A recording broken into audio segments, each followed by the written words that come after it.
CM Chandrababu Naidu విశాఖపట్నంలో పర్యటించనున్నారు. సుస్థిరాభివృద్ధి లక్ష్యంగా ఇండియా యూరప్ సహకారం అనే కీలక కార్యక్రమంలో ఆయన పాల్గొననున్నారు. ముఖ్యంగా నీతి ఆయోగ్ ఆధ్వర్యంలో జరుగుతున్న గ్రీన్ షిఫ్ట్ సమావేశంలో సీఎం చంద్రబాబు పాల్గొని ప్రసంగిస్తారు. దీని గురించి మరింత సమాచారం మా ఏపీ చీఫ్ బ్యూరో భరత్ అందిస్తారు. మరింత సమాచారం భరత్ చెప్పండి.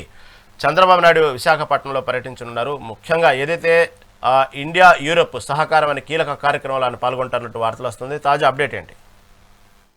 మార్నింగ్ రహీం, ఏదైతే రేపటి నుంచి విశాఖ వేదికగా ఆంధ్రప్రదేశ్ రాష్ట్ర ప్రభుత్వం నిర్వహిస్తున్నటువంటి 30వ సిఐఐ భాగస్వామి సదస్సుకు సంబంధించినంత వరకు కూడా అన్ని ఏర్పాట్లు పూర్తి చేసినటువంటి నేపథ్యంలో చంద్రబాబు నాయుడు పర్యటన అయితే ఈ రోజు ఖరారైందని చెప్పుకోవచ్చు. ఉదయం నుంచి కూడా బిజీ షెడ్యూల్ ముఖ్యమంత్రి చంద్రబాబు నాయుడు బిజీ షెడ్యూల్ ఉండబోతున్నారు. 10 గంటలకు Indo Europe business round table సమావేశానికి ముఖ్యమంత్రి చంద్రబాబు నాయుడు హాజరు కాబోయేటటువంటి పరిస్థితి ఉండబోతా ఉంది. మరి ముఖ్యంగా ఆంధ్రప్రదేశ్ రాష్ట్ర అభివృద్ధికి సంబంధించినంత వరకు కూడా అన్ని ఏర్పాట్లు చేసేటటువంటి పరిస్థితుల్లో ఈ రౌండ్ టేబుల్ సమావేశంలో ఏదైతే India Europe corporation forest growth అంశాలకు సంబంధించినంత వరకు కూడా రౌండ్ టేబుల్ సమావేశం ఉంటుంది.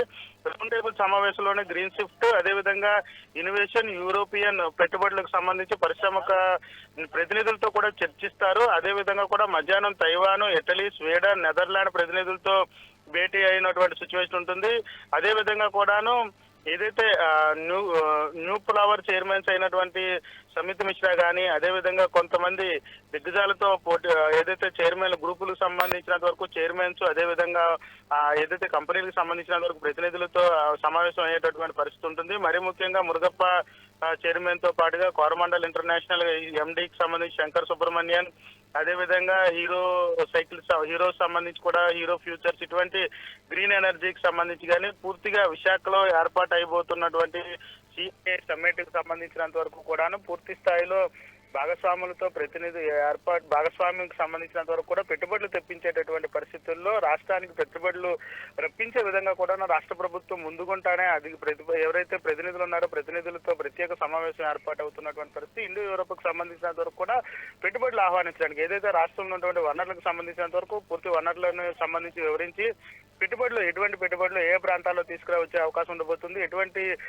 సిస్టమ్ లో వాళ్ళకి నిధులు కానీ నియామకాలకు సంబంధించినంత వరకు కూడా వాళ్ళకి వస్తువులకు సంబంధించి కూడా ఎటువంటి ఇవ్వబోతున్నారనే సంబంధించినంత వరకు పూర్తిగా కూడా ఈ రౌండ్ టేబుల్ సమావేశంలో తెలియటటువంటి పరిస్థితి. మరి ముఖ్యంగా ఇండియో యూరోప్ కి సంబంధించినంత వరకు కూడా కోస్టల్ కారిడార్ కానీ, అదేవిధంగా ఇండస్ట్రియల్ కారిడార్ కి సంబంధించి కానీ పూర్తి అంశాలు ఏదైతే ఆంధ్రప్రదేశ్ లో ఉన్నటువంటి వస్తువులను ప్రతినిధులకు చెప్పేటటువంటి పరిస్థితి ఉండబోతా ఉంది. పెట్టుబడులకు సంబంధించినంత వరకు పెద్ద ఎత్తున ఆంధ్రప్రదేశ్ రాష్ట్రానికి వచ్చే విధంగా కూడాను చంద్రబాబు నాయుడు ఈ భాగస్వామిక సదస్సుకు సంబంధించినంత వరకు కూడా పూర్తి స్థాయిలో సమావేశం అయ్యేటటువంటి పరిస్థితి. రేపటి నుంచి కూడాను సుమారు 40 దేశాలకు సంబంధించినంత వరకు ప్రతినిధులకు సంబంధించిన 800 మంది ప్రతినిధులు హాజరయ్యే అవకాశం ఉండబోతా ఉంది.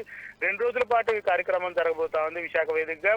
దీనికి సంబంధించి ముందుకుంటానే యూరోప్ కు సంబంధించినటువంటి ప్రతినిధులతో సమావేశం అనంతరం కూడాను ఏదైతే రాష్ట్రానికి సంబంధించి కొన్ని ఎంఓయూలు కూడా చేసుకునే అవకాశం ఉందంటూ కూడా అధికారిక సమాచారం అందుతున్నటువంటి పరిస్థితి. అయితే దీనికి సంబంధించి ఇప్పటికే 10 గంటలకి ప్రోగ్రామ్ కు సంబంధించి యూరోప్ కు సంబంధించినంత వరకు రౌండ్ టేబుల్ సమావేశం అనంతరం కూడాను ఎన్ని ఎంఓయూలు జరుగుతాయి, ఎంత పెట్టుబడి వస్తుందనే అంశానికి సంబంధించి సాయంత్రం పూర్తి వివరాలు తెలిసే అవకాశం ఉండబోతా ఉందని చెప్పొచ్చు. మరి ముఖ్యంగా రేపటి నుంచి 14, 15 తేదీల్లో విశాఖ వేదికగా సిఐఐ సమ్మిట్ కి సంబంధించినంత వరకు కూడా పూర్తి స్థాయిలో రాష్ట్ర ప్రభుత్వం ఏర్పాట్లు చేసినటువంటి పరిస్థితి. సుమారు 40 దేశాలకు సంబంధించినంత వరకు 800 మంది పెట్టుబడులు పెట్టేటటువంటి ప్రతినిధులు హాజరయ్యే అవకాశం ఉండబోతుంది. అదేవిధంగా రాష్ట్రంలోకి సంబంధించి కానీ, అదేవిధంగా ఇండియాకి సంబంధించినంత వరకు కూడా కొన్ని దిగ్గజ కంపెనీలకు సంబంధించినంత వరకు ప్రతినిధులు హాజరయ్యే అవకాశం ఉన్నటువంటి నేపథ్యంలో అన్ని స్థాయిలో కూడా పూర్తి ఏర్పాట్లను రాష్ట్ర ప్రభుత్వం ప్రత్యేకించి పర్యవేక్షిస్తున్నటువంటి సిచ్యువేషన్ అయితే చూడొచ్చు. రాష్ట్రానికి సంబంధించినంత వరకు కూడా పూర్తి వనరులకు సంబంధించి కానీ అవకాశాలు కల్పించేటటువంటి అంశాలు కూడా సింగిల్ విండో తీసుకొచ్చేటటువంటి సిచ్యువేషన్. రాష్ట్రానికి సంబంధించి